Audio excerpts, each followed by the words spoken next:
Assalamualaikum warahmatullahi wabarakatuh. Perkenalkan, nama saya Indah Manadiniati dari perwakilan kelompok materi 3. Di sini saya akan menjelaskan tentang persamaan diferensial linear orde 2 yang homogen dan tak homogen. Pertama-tama nih teman-teman, kita akan mengenal dulu apa itu persamaan diferensial linear orde 2. Jadi PD linear orde 2 adalah persamaan yang dapat dituliskan dalam bentuk seperti ini nih. AXY double aksen ditambah BXY aksen tambah CXY sama dengan DX, di mana A, B, C, dan D adalah fungsi-fungsi kontinu dalam X yang didefinisikan pada domain I, dan B, X tidak sama dengan 0 dalam I. Selanjutnya, kita mulai masuk nih ke bentuk yang homogen. Jadi PD linear homogen orde 2 itu bentuknya seperti ini. Dia dx-nya ini sama dengan 0. Nah, simpelnya kayak gitu nih. Kita lanjut ke bentuk homogen yang akar real berbeda. Jadi ada teoremanya nih. Jika R1 dan R2 adalah dua akar real berbeda dari persamaan I, maka solusi umum persamaan diferensialnya adalah Y sama dengan C1 dikali E pangkat R1X ditambah C2 dikali E pangkat R2X. Nah, I ini apa persamaan I? Persamaan I ini adalah bentuk umum dari PD orde 2 homogen. Nah, untuk lebih jelasnya kita akan membuktikan sebuah teorema. Untuk membuktikan teorema yang pertama ini, kita substitusikan nih Gx. Kita misalkan Gx adalah solusi dari I, sehingga berarti bentuknya jadi seperti ini ya. Tadinya kan ini G-nya ini Y. Nah, sekarang karena kita akan membuktikan si Gx, maka Gx-nya kita substitusi sehingga bentuknya seperti ini. Selanjutnya, bagaimana jika si Gx-nya ini dikalikan dengan sebuah koefisien. Koefisiennya itu apa? Koefisiennya C1, kita ibaratkan sebagai C1. Kita akan membuktikan jika C1 dikali Gx adalah solusi juga dari I. Tinggal substitusi aja nih teman-teman. A dikali C1G double aksen ditambah B dikali C1G aksen ditambah C kali C1G sama dengan 0. Nah, karena masing-masing punya C1, C1-nya kita faktorin ke depan. Jadi bentuknya seperti ini. Nah, kita sama-sama tahu nih, bentuk ini kan sama dengan 0. Kita ganti aja sama dengan 0 ya. Kita ganti 0. Jadi C1 dikali 0 sama dengan 0. Benar dong? C1 kali 0 kan sama dengan 0. Jadi terbukti bahwa C1Gx adalah solusi dari I. Kita lanjut ke pembuktian selanjutnya. Dan selanjutnya, bagaimana jika Gx ini ditambah dengan Hx, apakah dia solusi juga dari I? Sama seperti contoh sebelumnya, tinggal kita substitusi aja. Ini seperti ini, terus kita kali ke dalam masing-masing. A nya kita kali ke dalam, B nya kita kali ke dalam, C nya kita kali ke dalam, sehingga bentuknya seperti ini. Nah, kalau udah seperti ini bentuknya, kita kelompokkan nih, yang G sama G, yang H sama H. Nah, ini kan sama dengan 0 nih ya. Nah, ini juga seharusnya sama dengan 0. Bedanya cuma beda ini doang, beda huruf doang. Yang ini G, ini H. Ini juga sama dengan 0 berarti kan. Nah, berarti 0 tambah 0 sama dengan 0. Jadi terbukti bahwa Gx tambah Hx juga solusi dari I. Nah, selanjutnya bagaimana jika si Gx-nya ini dikalikan dengan sebuah koefisien, Hx-nya pun dikalikan dengan sebuah koefisien juga? Apakah dia solusi dari I juga? Sama, lagi-lagi sama caranya, tinggal disubstitusi aja. Ini C1Gx tambah C2Hx, kita substitusi aja, Y-nya diganti, terus dikali ke dalam masing-masing, sehingga bentuknya seperti ini. Nah, sudah membentuk seperti ini, kita kelompokin nih, yang C1G, C1G, C2H, C2H. Nah, yang C1G karena masing-masing punya C1, C1 nya kita keluarin. Jadi bentuknya seperti ini. karena ini masing-masing punya C2 nya kita keluarin, kita faktorin, jadi bentuknya seperti ini.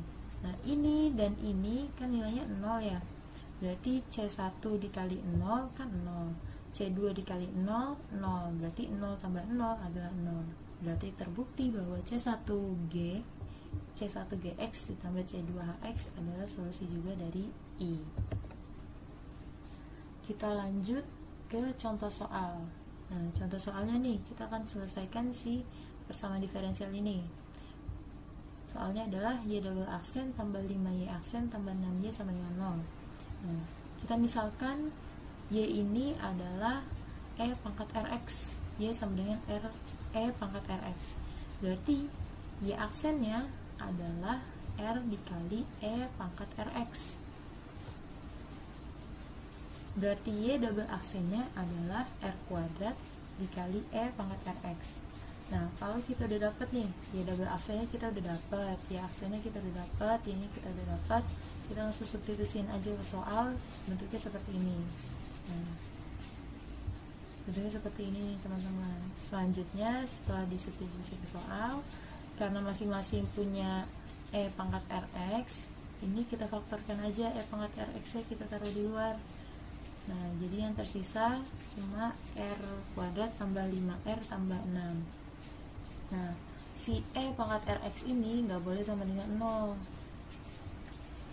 Nah, setelah itu kita fokus lagi nih ke sini nih, yang R kuadrat tambah 5R tambah 6. Ini kan bisa difaktorin ya. Nih, bisa difaktorin. Kalau difaktorin kan hasilnya jadi R plus 2 dikali R plus 3. Nah, jadi dapat akarnya yang pertama itu R sama dengan min 2, akar yang kedua R sama dengan min 3. Sehingga bentuk yang pertama, bentuk faktor yang pertama nih, akar yang pertama Y1 sama dengan E pangkat min 2X. Jadi R yang ini, dari yang ini R nya kita ganti jadi min 2 sama min 3. Nih, min 2 sama min 3. Jadi bentuknya seperti ini. Kita lanjut lagi.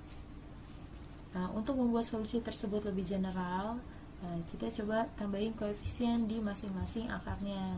Yang Y1 kita tambahin koefisien C1, yang Y2 kita tambahkan koefisien C2. Nah, karena ada dua solusi yaitu Y1 dan Y2, maka ketika kedua solusi itu ditambahkan, maka tetap akan menjadi solusi PD di atas. Jika solusi PD di atas adalah YX sama dengan C1E pangkat negatif 2 ditambah C2 dikali E pangkat negatif 3X. Oleh karena itu, PD linear order 2 yang memiliki akar real berbeda secara general, maka memiliki solusi. Nah, solusinya seperti yang tadi ditampilkan di depan. Ditampilkan di slide sebelumnya, solusinya seperti ini. Oke, kita lanjut. Nah, di sini ada latihan soal nih teman-teman, jangan lupa kerjain ya. 5 soal doang kok. Selanjutnya untuk PD order 2 homogen, itu bentuk yang kedua ada akar kompleks konjugat. Nah, ada teoremanya juga. Jadi teoremanya ini mengatakan jika persamaan I merupakan akar kompleks konjugat bentuknya A plus minus BI, maka solusi umumnya adalah seperti ini. Ini solusi umumnya. Nah, jadi untuk persamaan diferensial order 2 homogen yang bentuknya akar kompleks konjugat itu kita selesaikan dengan rumus ABC. Nih, seperti ini teman-teman. Rumus ABC teman-teman tahu lah, hafal. Kita lanjut aja. Nah, kita akan membuktikan nih teorema yang tadi. Nah, ketika PD memiliki akar kompleks konjugat yaitu R sama dengan A plus minus BI, sehingga bentuknya seperti ini. Nah, kalau teman-teman ingat nih di akar real berbeda itu kan bentuknya C1 E pangkat Rx ya. Nah, R nya ini kita ganti nih jadi A plus minus BI. Yang satu A plus alpha plus beta I, yang kedua alpha min beta I. Nah, setelah itu nih X nya, karena ada X di luar, ini kita kalikan ke dalam aja, sama yang ini juga kita kalikan ke dalam sehingga bentuknya seperti ini.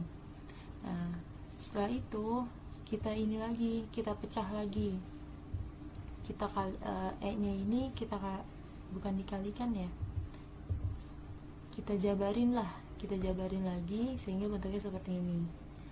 Nah, karena masing-masing dari C1 dan C2 ini punya E pangkat AX, jadi E pangkat AX nya ini kita faktorin, jadi bentuknya seperti ini teman-teman. Nah, setelah dapat bentuk seperti ini, kita menggunakan rumus Euler nih. Rumus Euler itu apa? E pangkat IX, dia mengatakan E pangkat IX sama dengan cos X tambah I sin X. Nah, jadi E pangkat IX yang mana? Yang ini. Nanti yang ini dan yang ini akan kita ubah jadi cos X plus I sin X. Nah, jadi bentuknya seperti ini teman-teman. Kalau udah diubah, nanti bentuknya dia akan seperti ini.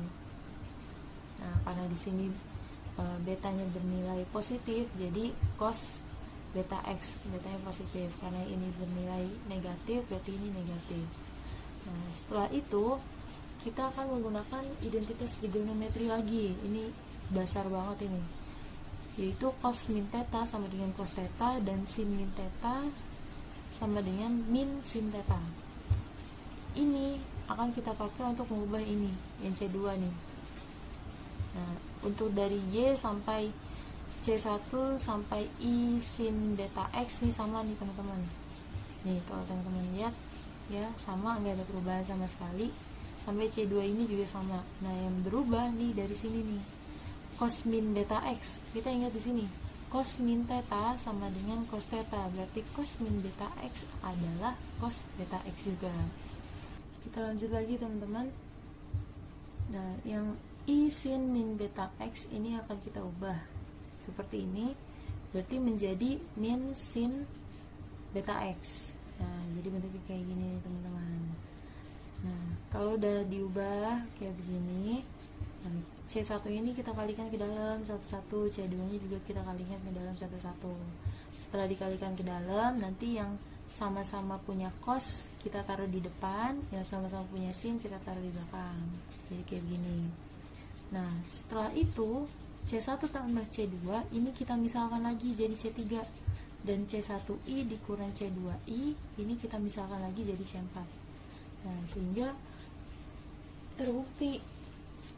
terbukti kalau Y sama dengan E pangkat AX dikali dengan C3 cos beta X ditambah C4 sin beta X adalah solusi umum dari akar kompleks konjugat. Nih, nanti bentuknya akan sama seperti ini.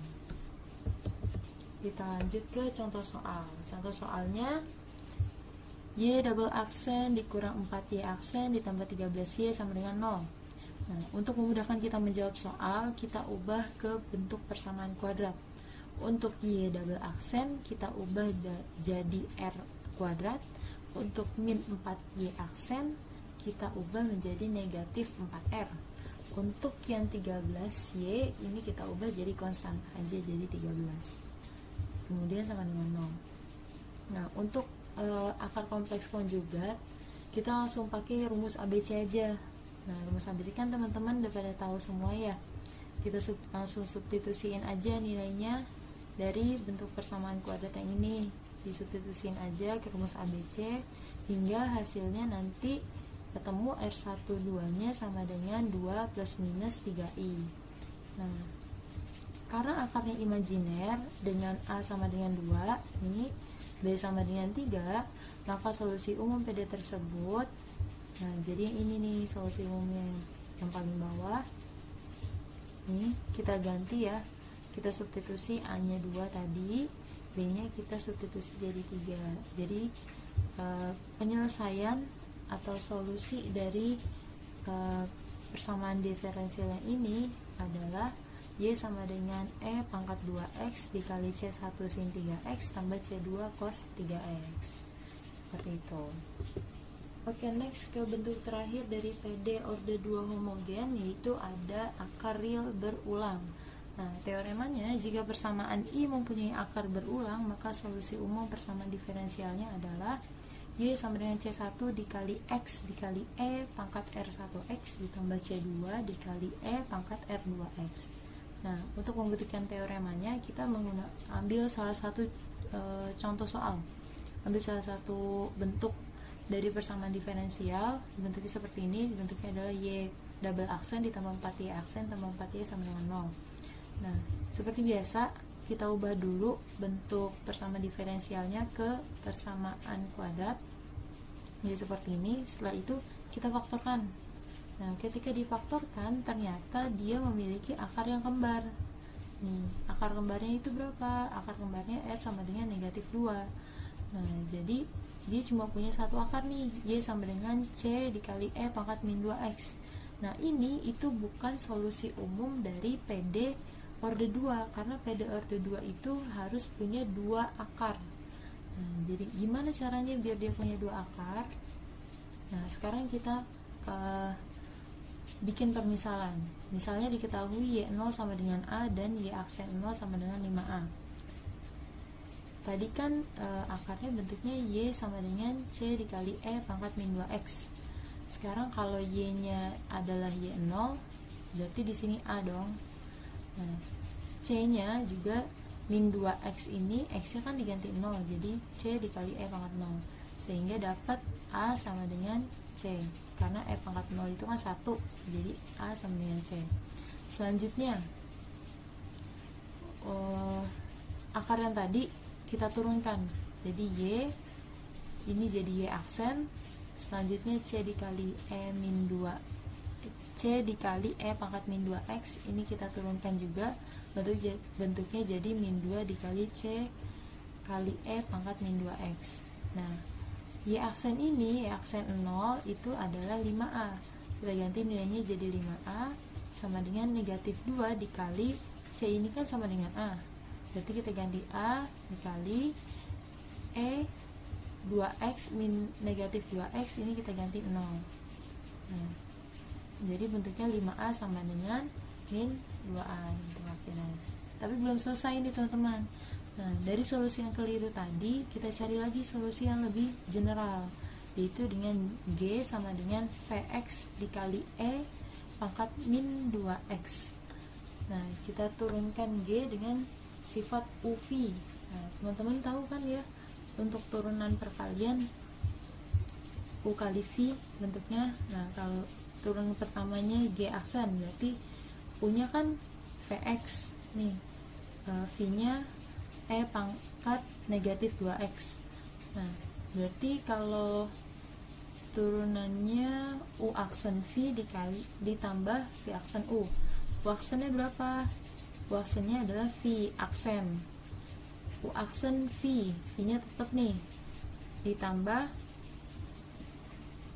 V aksen. V aksennya berapa? Nih V aksen dikali U, U-nya tetap V. Nah, untuk turunan keduanya juga sama. Nanti teman-teman cek lagi di bukunya, dicoret-coret, coba hasilnya sama atau tidak. Nah, sehingga hasil turunan keduanya seperti ini. Nah, setelah dapat turunan keduanya ada, turunan pertamanya ada, bentuk aslinya ada gitu, kita substitusi lagi ke bentuk soalnya. Soalnya nih seperti ini, soal ini double aksen ini kita substitusi dengan yang sudah kita cari tadi. Nah, yang Y aksen kita substitusi dengan nilai G aksen, maksudnya yang Y double aksen, mohon maaf, yang Y double aksen kita substitusi dengan nilai yang G double aksen, terus yang Y aksen kita substitusi dengan G aksen, yang Y doang dengan yang G doang gitu. Setelah disubstitusi semuanya dapat seperti ini nih teman-teman. Sebenarnya ini tuh bentuk yang sudah difaktorkan, E pangkat negatif 2X nya ini sudah difaktorkan. Nah, setelah itu dapatlah, nah ini sama dengan V double aksen X, nah, dikalikan dengan E pangkat min 2X sama dengan 0, sehingga terbukti bahwa G sama dengan V Vx dikali E pangkat negatif 2x adalah solusi PD di atas.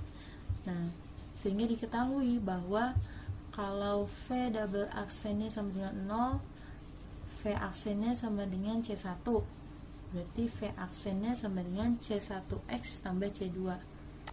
Nah,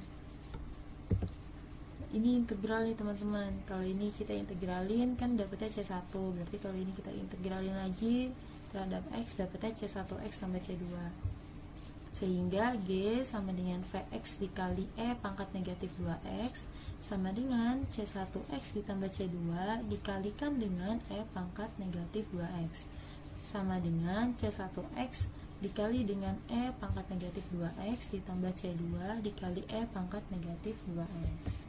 Nah, untuk ke contoh soalnya nih biar teman-teman lebih paham. Nah, contoh soalnya, carilah penyelesaian umum dari Y double aksen dikurang 8Y aksen ditambah 16Y sama dengan 0.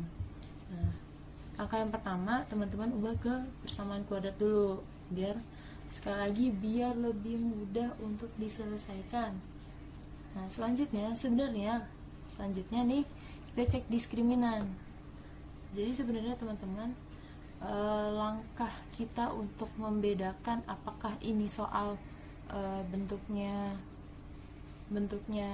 akar real berbeda atau bentuknya akar konjugat atau bentuknya akar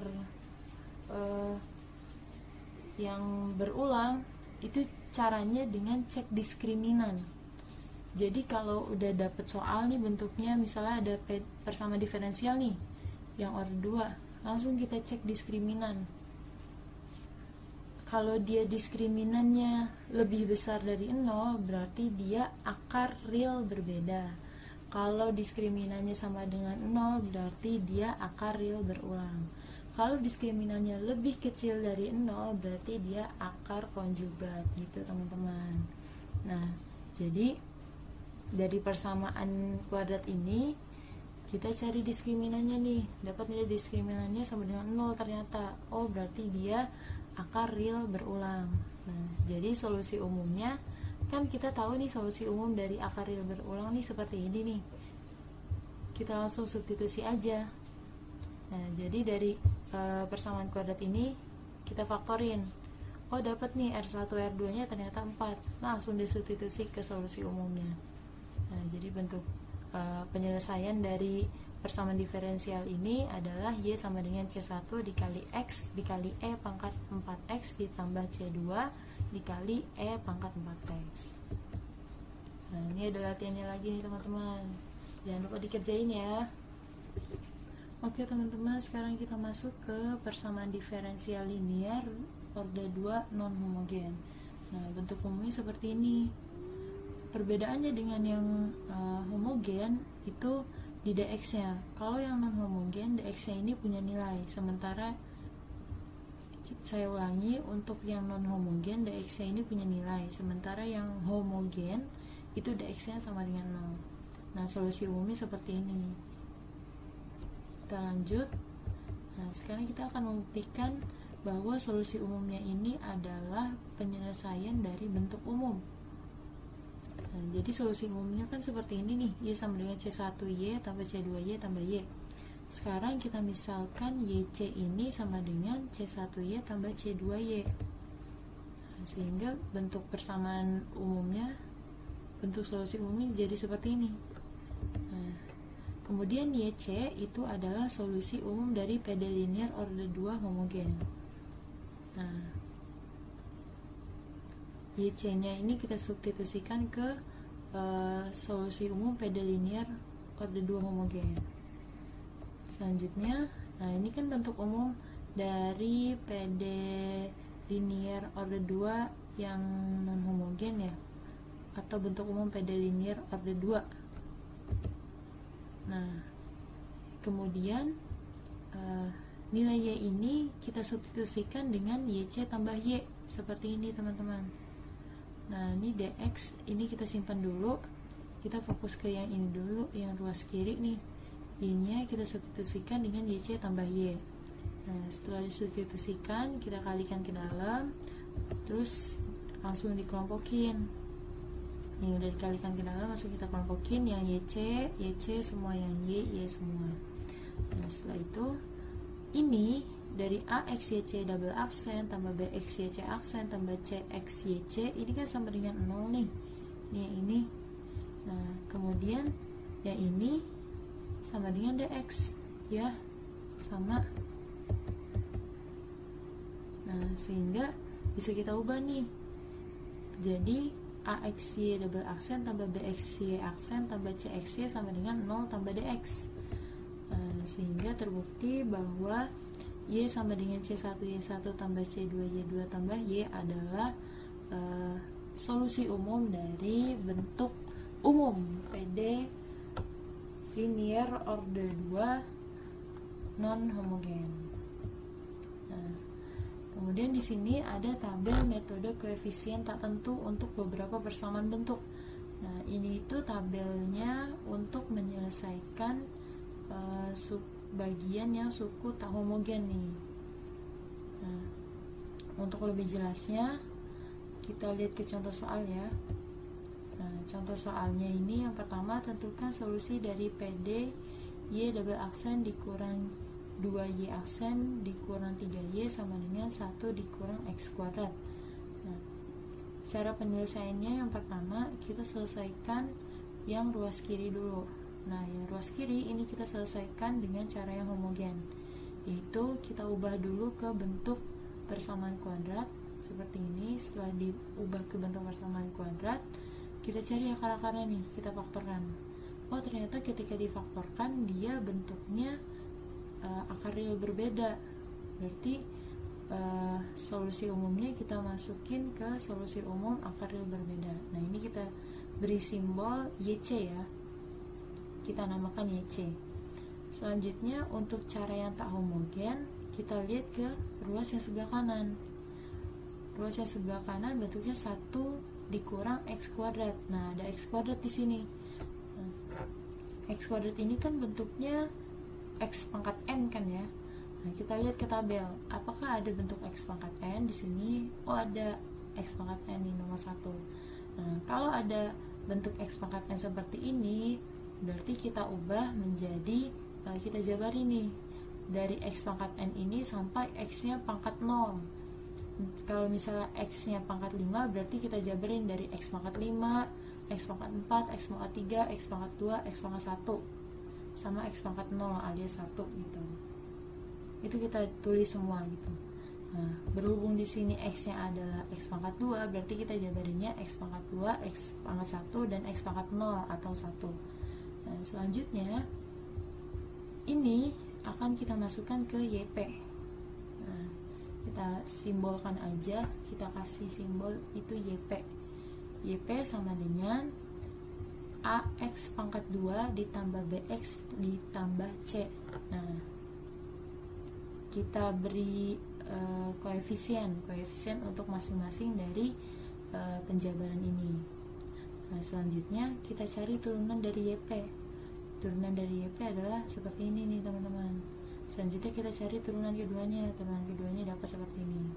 Nah, kalau udah dapat kayak begini, kita substitusiin lagi ke soal. Nah, substitusiinnya ke yang ruas sebelah kiri ya. Yang ruas sebelah kanan gak usah diapa-apain, didiemin aja nih. Nanti ruas yang sebelah kanan ini akan kita gunakan di akhir. Nah, kita substitusiin ke ruas yang sebelah kiri nih teman-teman. Yang Y double aksen kita substitusi dengan YP double aksen. Yang min 2Y aksen kita substitusiin pakai yang YP aksen. Begitu juga yang Y kita substitusi dengan yang YP. Sehingga seperti ini bentuknya. Nah, kalau udah bentuknya seperti ini, kita kali ke dalam dulu nih. Yang 2 sama 3 nya kali ke dalam ya. Nah, bentuknya jadi seperti ini. Nah, kalau udah bentuknya seperti ini, kita urutin dari yang variabel X pangkat tertinggi ke pangkat terendah gitu. Kita urutin aja kayak bikin persamaan kuadrat gitu, dikelompokin. Yang X kuadrat siapa aja nih? Oh, cuma negatif 3A. Ya udah, kita taruh di paling depan nih, paling sebelah kiri lah. Negatif 3A X kuadrat. Terus yang X X pangkat 1, yang X doang. Yang X doang, oh ada negatif 4A sama negatif 3B, ya udah kita kelompokkan. Nah, begitupun yang tidak punya variabel X gitu, kita kelompokkan juga. Selanjutnya kita disama denganin dengan ruas yang ada sebelah kanan. Negatif 3A X kuadrat, apakah di ruas kanan ada X kuadrat? Oh ada, yaitu negatif X kuadrat.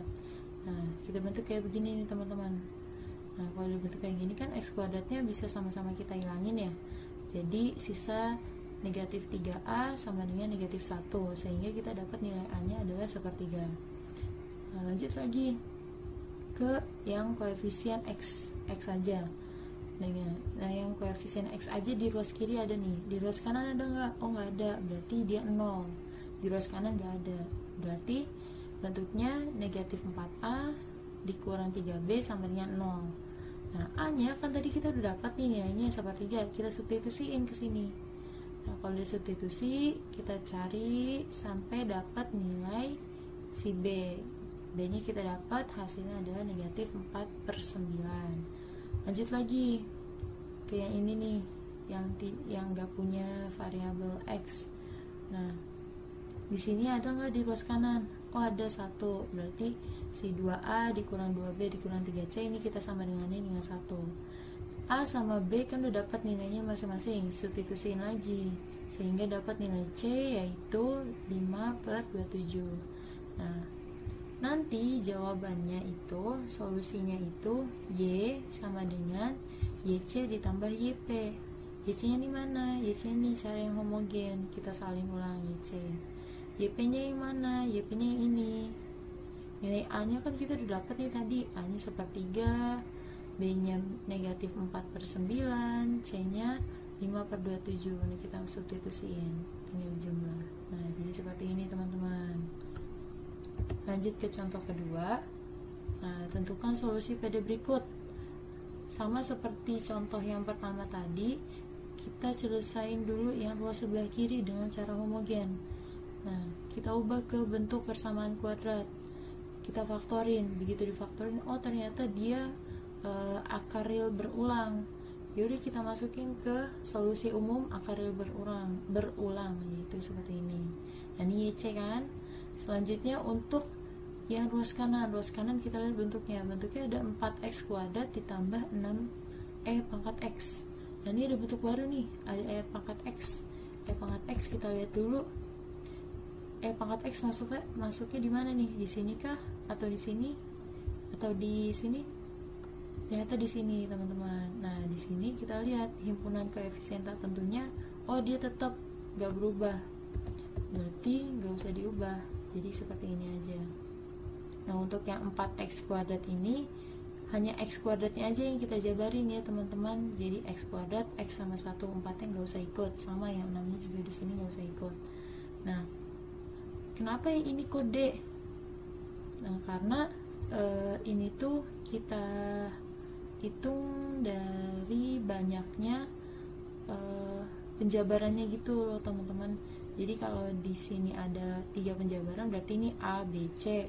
Berarti ini yang D. Kalau ini pangkat 5 kan A, B, C, D, E. Berarti ini F gitu. Langsung aja kita tulis kayak tadi. YP sama dengan AX kuadrat tambah BX tambah C tambah DE pangkat X. Nah, kita turunin nih. Kalau diturunin kan bentuknya kayak begini nih. Nih, untuk yang DE pangkat X ini kan gak berubah. Ya, jadi kita tulis aja diam kayak gini.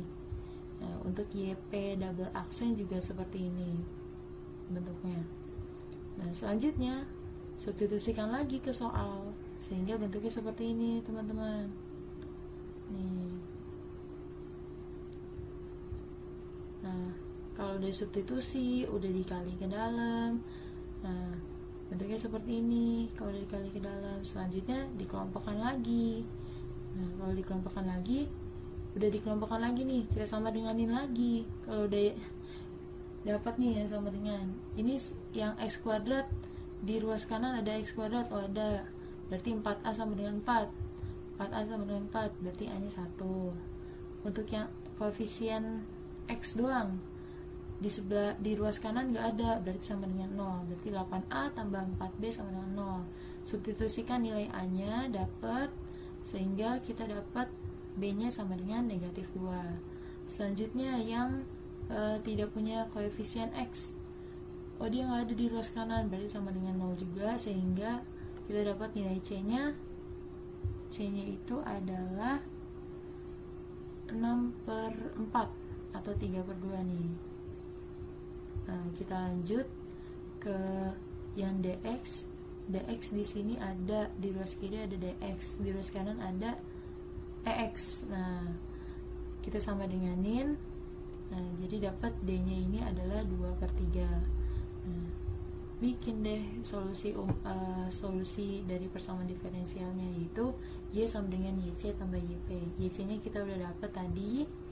Nah, yp nya kita tulis ulang lagi nih, ini dengan A, B, C, dan D yang udah kita dapetin tadi. Nah, jadi seperti ini teman-teman bentuknya, bentuk akhirnya. Lanjut lagi. Nah, sekarang kita masuk ke contoh yang bentuk dari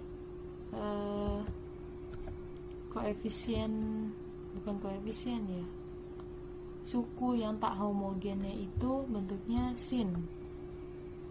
Nah, contoh soalnya seperti ini teman-teman. Nah, ruas kirinya sama ya caranya, ruas kirinya kita ubah ke bentuk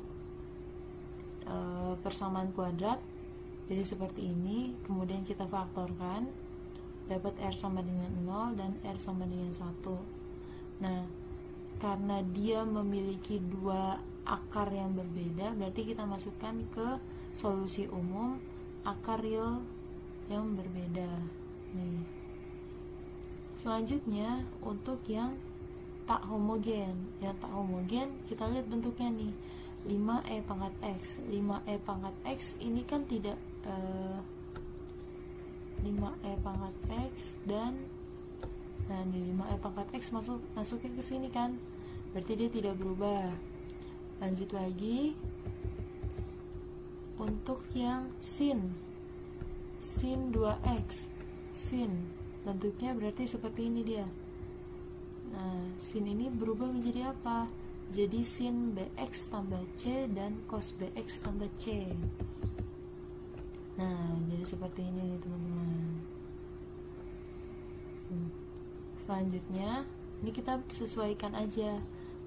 Teman-teman terserah mau nulis yang sin duluan atau yang ex duluan, terserah, bebas. Mau nulis a nya di sini, b nya di sini, c nya di sini, terserah, bebas. Yang penting teman-teman bisa ngerjain soalnya sampai selesai gitu. Nah, terus nih kita tulis deh yp nya sama dengan sekian. Nah, y aksen p nya ini kita turunin hingga bentuknya kayak begini. Terus y double aksennya kita turunin lagi, jadi bentuknya kayak begini. Nah, kalau udah diturunin 2 kali, udah dapat turunan yang pertama, udah dapat yp nya juga, substitusi lagi ke soal. Caranya sama, sehingga dapat nilai C, A, dan B nya. Kemudian dibikin lagi solusinya, solusi dari PD ini, yaitu Y sama dengan YC tambah YP. YC nya udah dapat tadi, C1 dikali E pangkat X tambah C2 ditambah si YP. YP nya berapa nih? YP nya C dikali X dikali E pangkat EX. C nya berapa? C nya 5, berarti 5 dikali E pangkat X dikurang A. A nya berapa? A nya negatif 10 cos 2x ditambah B. B nya berapa? B nya 1/5 cos 2x. Nah, ini latihan soalnya terakhir nih teman-teman.